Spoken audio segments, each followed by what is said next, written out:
This afternoon, I decided that I would read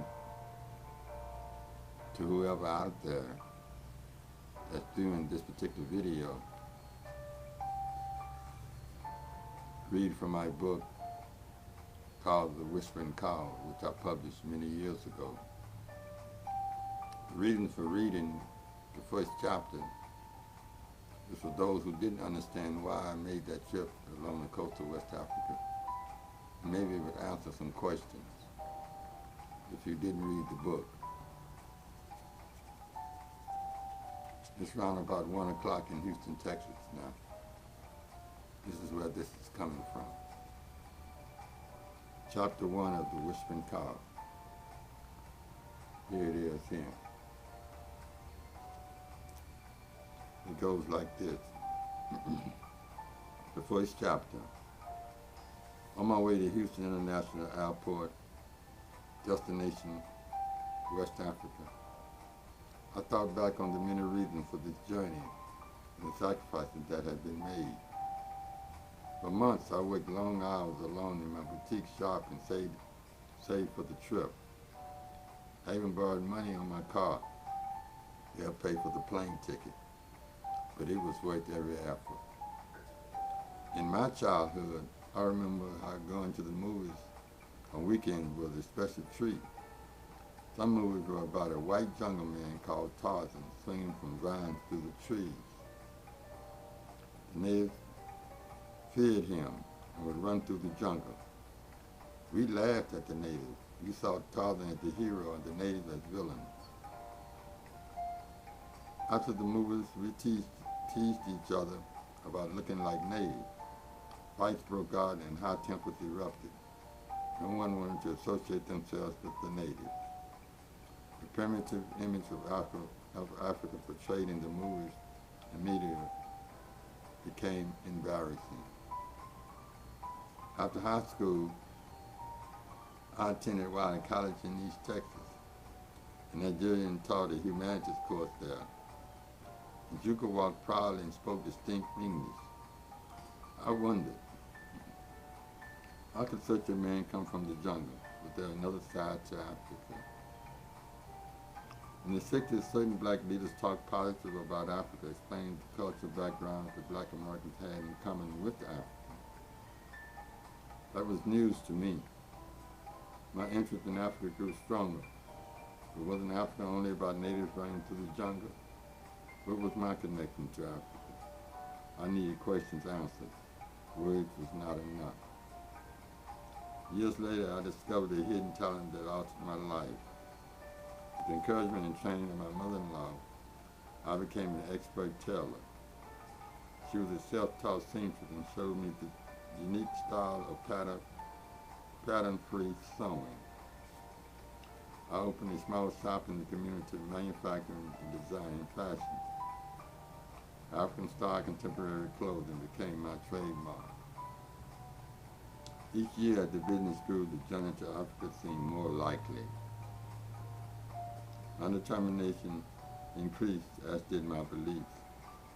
Africa meant utopia. With the exception of two friends, few blacks shared my interests. When I told friends or relatives of my plans to go to Africa, some feared for my life, while others feared my catching a dreadful disease. Why do you want to go over there? I heard. The Tarzan image still existed. One day I closed the shop for a few hours to bike down Tilwester Street in Houston, Texas. I had to think. I could finally afford a trip to West Africa, but had not decided on which country to go. The little hamburger stand on the corner reminded me that I had not eaten all day. A foreign accent came from behind the counter. An African was taking orders.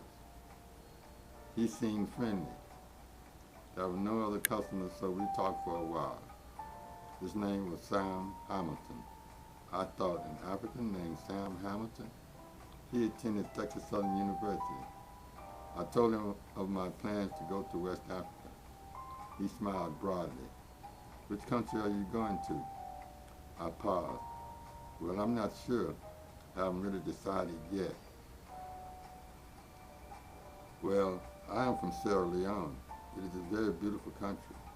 If you consider going there, I have a friend who could be glad to lodge you. His name is Uzman Kantai.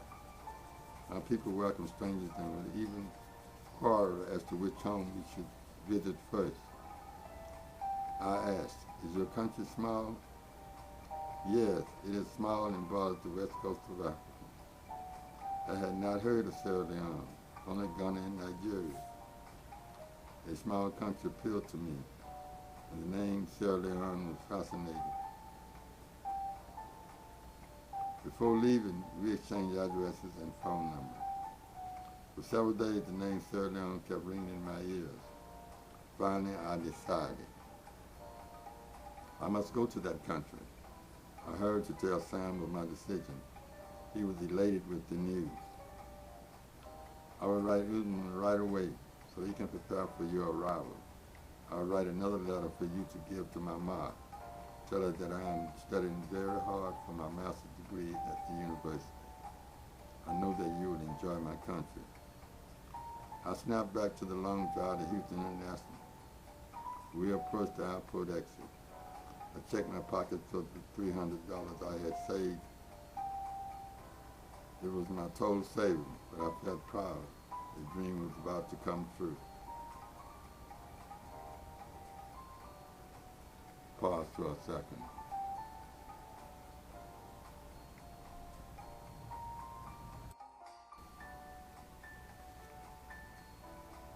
The car slowed near the departure ramp. I opened the pouch hanging on my side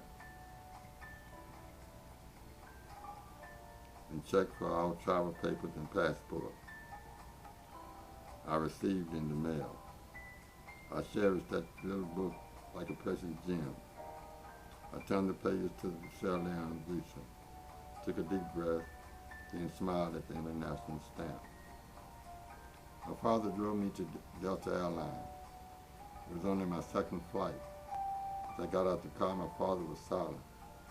Hey, Dad, I'm going to be okay, I assured him. Take care of yourself, son, he said sadly as we embraced. I picked up my baggage from the pavement and hurried to check them in. To everyone I wanted to shout, hey, I'm going international for the first time in my life and it sure feels good. I walked through the tunnel to get my gate number, took a seat in the lobby and watched the airplane driving departing from the field. Someone tapped me on the shoulder. It was my friend James. We hugged each other. Did you get the visa to Ghana, I asked. I sure did, he replied, waving the passport in the air. I looked around. Where's Theo? Our eyes turned to the tunnel. Theo came walking fast toward us. He was carrying a tote bag across his thin shoulder. Such a grand reunion. We laughed as the tears flowed freely. I got my visa to Ghana, Theo bragged. See that stamp of Ghana? Ain't it beautiful? He pointed his finger to the page in his passport. While rejoicing, we heard Delta Airlines boarding passengers to New York City. We grabbed our bags and stood proudly in the long line. Theo stuck out his small chest in the floral shirt. This was his first flight. He's probably nervous, I thought. We were seated in the rear. When the plane began moving, James and I looked back at Theo. His eyes buzzed. Can you handle it? I teased. Theo nodded while tightly gripping the seat. We laughed at his expression. It seemed as if every bone in his body was shaking. After the plane reached the normal altitude, Theo whispered, hey, it's kind of pleasant and peaceful up here. We all smiled. The blonde stewardess asked us, where are you going? To Africa, I answered. She continued, are you from Africa? Yes, we are, James broke in. James was good at changing his accent. He touched me on the knee, the signal that we were going to have some fun. I changed my accent. James is from Ghana, I am from Sierra Leone, and Theo from Nigeria.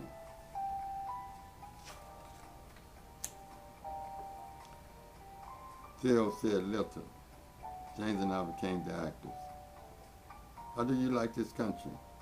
James stroked his beard and replied, America is a very wonderful place, but it's always nice to go home. Our humor brightened the morning. The stewardess talked to us during the entire flight and gave us Delta airline emblems to take to our families in Africa. The plane lowered its wheels, the clouds disappeared. New York Kennedy Airport appeared below. In moments we were on the ground. On the runway we saw many different international airplanes, Pan Am, Air France, and others. Hey, that was a nice plane ride, Theo remarked. The blonde stewardess stood at the door as we exited and smiled warmly. Have a safe trip back home. Thank you for a friendly morning, I said. The New York airport was unlike anything I had ever seen before. It was so huge with people rushing in every direction, looking lost and confused. It felt like a small boy who had strayed from his mother in a crowd and thought, I'm getting homesick already.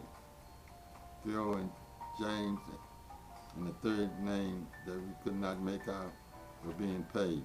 We looked at each other puzzled and rushed to a courtesy telephone. What was wrong? Had our flight been canceled? Fear gripped us. Pause for a second.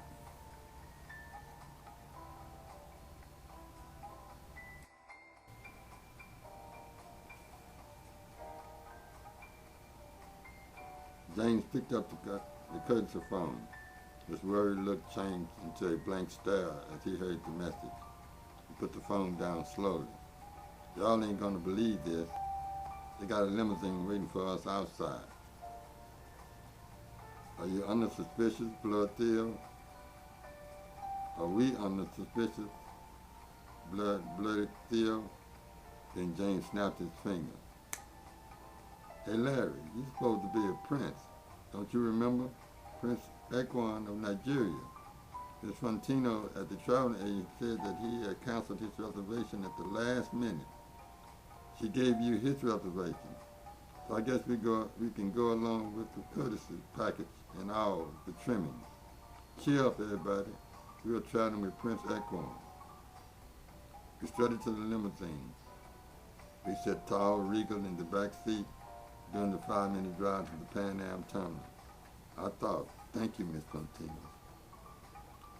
We had to go through the customs. The officers checked each passport, visa, and immunization card. They put our carry-on bag on a long conveyor belt and searched through them. As the passengers were individually searched, the baggage was returned to us. The Pan Am waiting room was crowded. Those must be Africans going home, I observed. We heard people speaking different languages and some were dressed in traditional African attire. Announcements was made. Pan Am is now boarding passengers to West Africa, Dakar, Senegal, Accra, Ghana, and Lagos, Nigeria. The moment had come. Everyone rushed to the entrance. We moved heel to toe to our seats. Imagine a flight with all black passengers. The jet looked much bigger than the plane we had flown earlier. It had 3 seats in each row instead of 2. We found our row near the front. I listened closer to the accent of the stewardess as she gave the safety instructions. Is she British? I thought. She then spoke in French. Going international impressed me. The size of the plane, the blend of French and African languages. I settled back to enjoy the 9-hour excursion. During the night I awakened. My thoughts of Africa made me restless. Voices as silence. The sound of the jet's engine pulsated in my ears. James had a smile on his face. He must be dreaming, I guessed. I walked to the restroom in the rear of the plane. It was occupied. After a few moments, a stout man opened the door. Hello, he greeted. Are you Liberian? No, I'm American, I answered.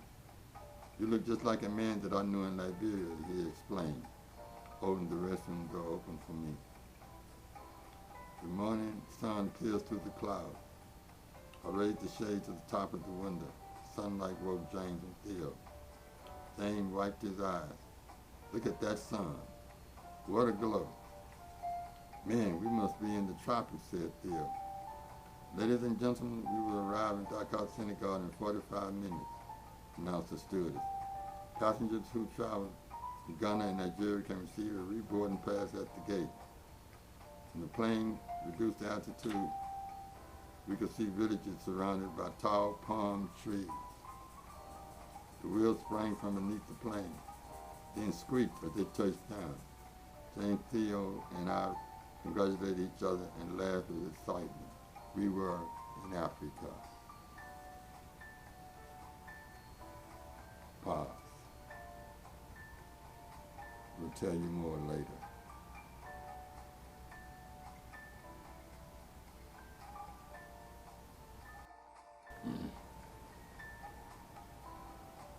I hope all of you enjoyed the first chapter of my book, The Whispering Call. The first chapter was called The Call. It kind of explains the reasons why I went to Africa. And Sierra Leone was my base to travel to other countries in West Africa, like Ghana, Nigeria, Ivory Coast, Liberia. It all started